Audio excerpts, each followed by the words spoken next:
Ao Senhor, meus irmãos, amém. A nossa sincera gratidão ao Eterno por nos conceder o privilégio de estar em sua casa e poder adorar, porque somente Deus é digno e merecedor de glória, honra, louvor, adoração e toda expressão de gratidão. Louvar a Deus pela vida do pastor dessa igreja, na ausência dele, na ausência do pastor Ronaldo, pastor Eliseu. Deus abençoe sua vida, o segundo dirigente aqui da congregação, da igreja, presbítero irmão Daniel. Deus abençoe o servo de Deus e todos os demais obreiros. Deus abençoe a todos os senhores e dê graça a nós. Uma igreja que algum irmão disse: sinta-se à vontade. Nem imaginava que eu já estava à vontade. Uma igreja muito boa de congregar e de cultuar. Ao oleiro, Deus abençoe o oleiro. Vamos ver se a gente se entende hoje aqui. Enquanto eu prego, você faz o vaso. Aí eu pensei que em algum momento, se eu cansasse, nós trocava de lugar, mas eu vou estragar o vaso, não vai dar certo. Com certeza o senhor vai pregar, mas eu não vou fazer vaso. Bem, Deus abençoe a todos os irmãos. Abra a tua Bíblia aos cantores ali do profeta. Deus abençoe os servos de Deus. Congrego ali com meu amigo pastor André. Jeremias 18, por óbvio não seria outro texto, na verdade. Jeremias 18, verso de número 1, a nossa sincera gratidão ao Senhor. A palavra do Senhor que veio, eu estou com pressa, parece, né? Não, os irmãos encontraram o texto? Amém? Tá bom. A palavra do Senhor que veio a Jeremias dizendo: levanta-te e desce à casa do oleiro e lá te farei ouvir as minhas palavras. Desci à casa do oleiro e eis que ele estava fazendo a sua obra sobre as rodas. Como o vaso que ele fazia de barro quebrou-se na mão do oleiro, tornou a fazer dele outro vaso conforme o que pareceu bem aos seus olhos do oleiro fazer.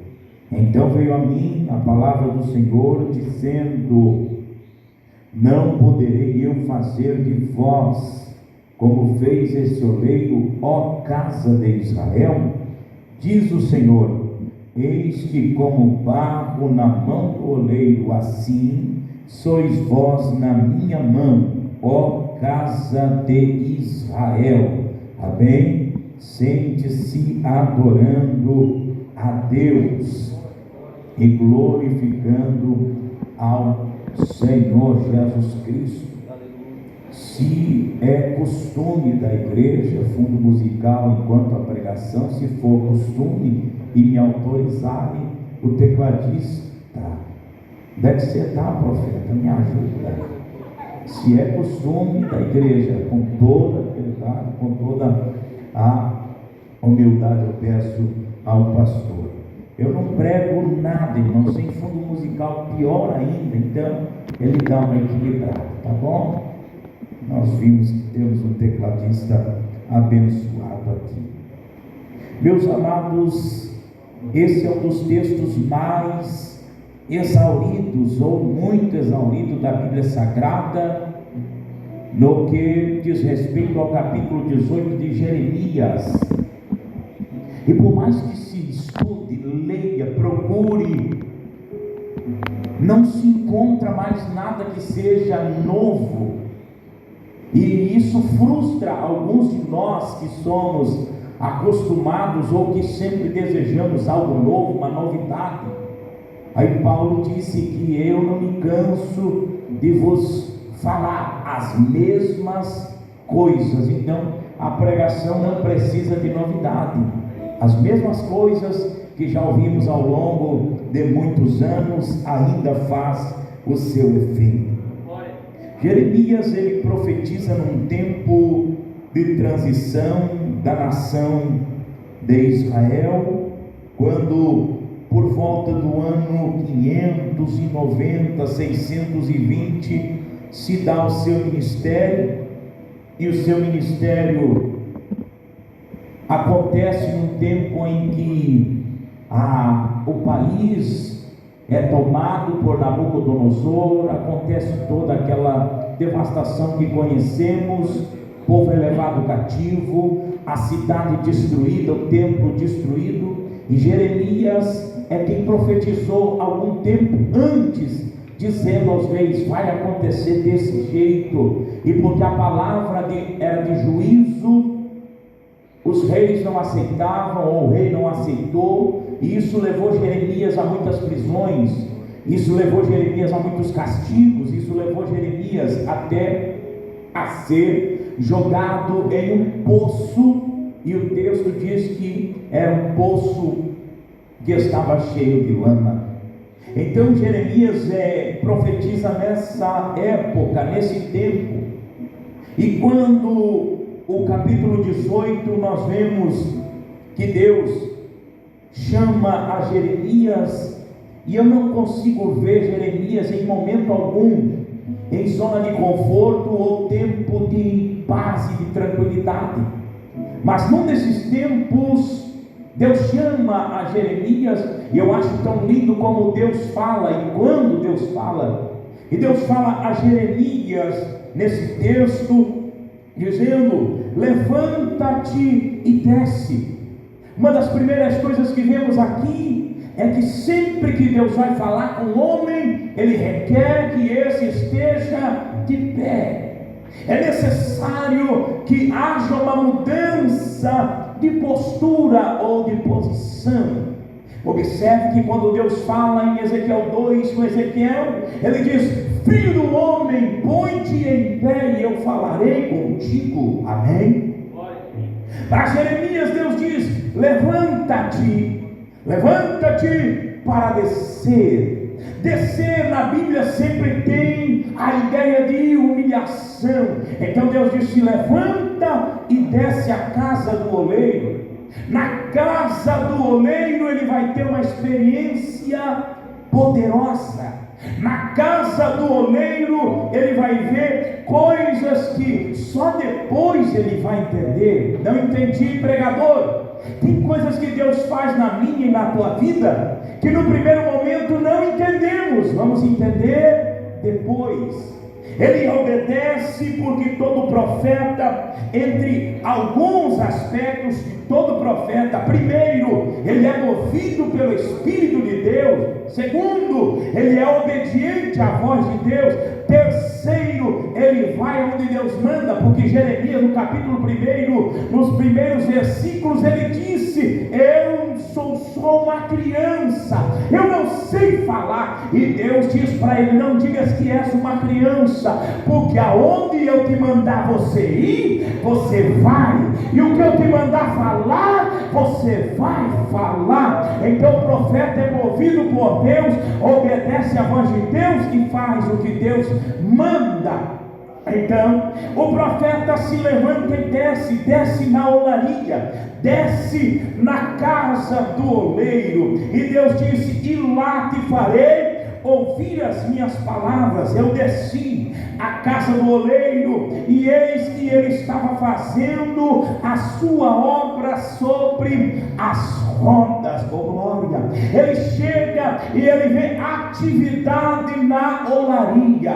Ele vê que o oleiro não está no momento de descanso, pelo contrário, o oleiro está envolvido no seu trabalho. Já abro parênteses aqui, porque é o único jeito que eu sei pregar, e já aplico em todos os momentos que chegarmos diante do oleiro. Ele está trabalhando no barro, ele está trabalhando no vaso. Eu não entendi ainda, pregador, vou tentar outra vez. Em todos os momentos o oleiro está trabalhando no barro chamado eu. Em todos os momentos o oleiro está trabalhando no barro chamado você. Em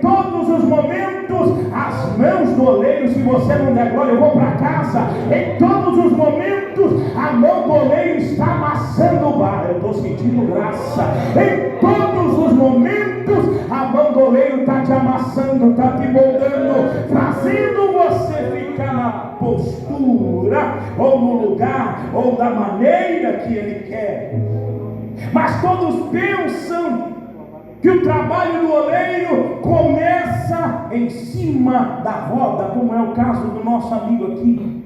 O trabalho do oleiro não começa em cima das rodas, começa muito antes.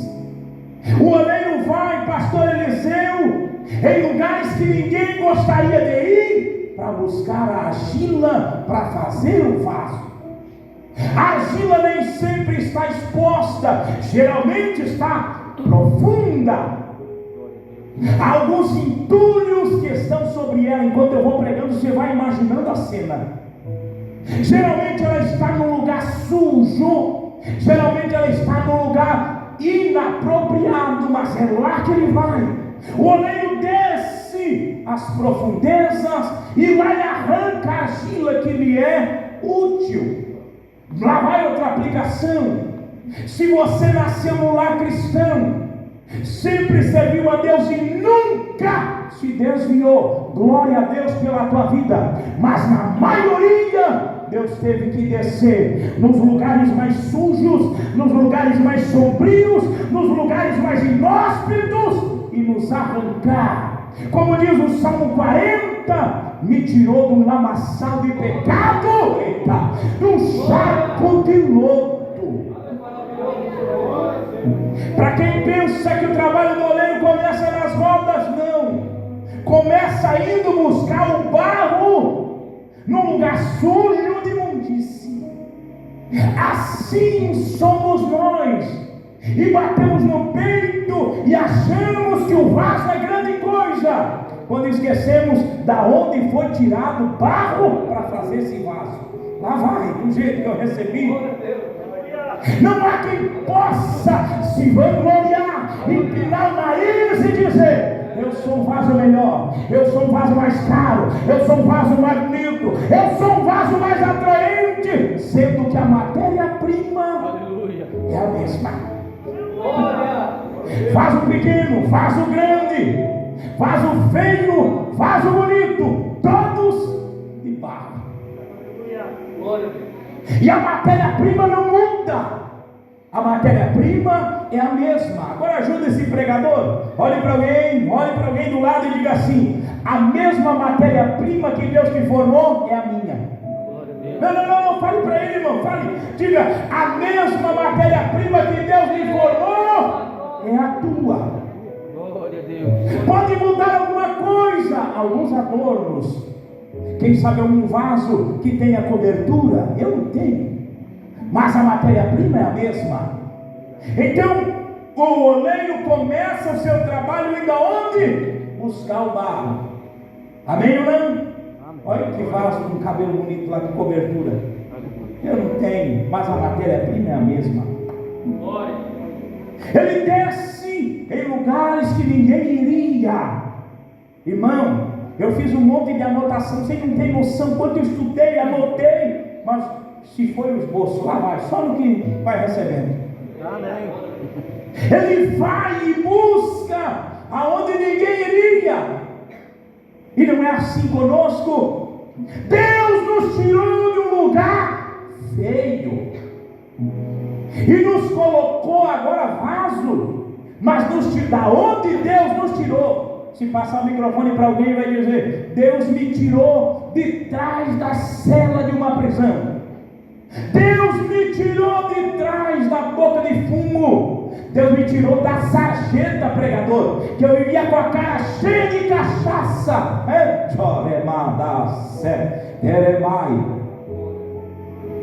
Éramos um monte de barro sem valor nenhum. Sim ou não? Sim ou não? Me ajuda a pregar. Um monte de barro sem valor nenhum. Mas ele olhou e disse: desse monte de barro velho, eu consigo fazer uma coisa boa. Não tem crente que eu venho para o culto hoje, desse monte de barro, tirado de um lugar onde ninguém iria, eu consigo fazer uma coisa boa. Não, se você não der glória, eu vou para casa. Desse monte de barro, eu consigo fazer uma coisa boa. Você e eu não valíamos nada, mas quando viemos parar na mão do oleiro, ele fez de nós uma coisa boa. Quando o oleiro encontra o barro, ele diz: esse barro é útil, vai se dar um vaso bom.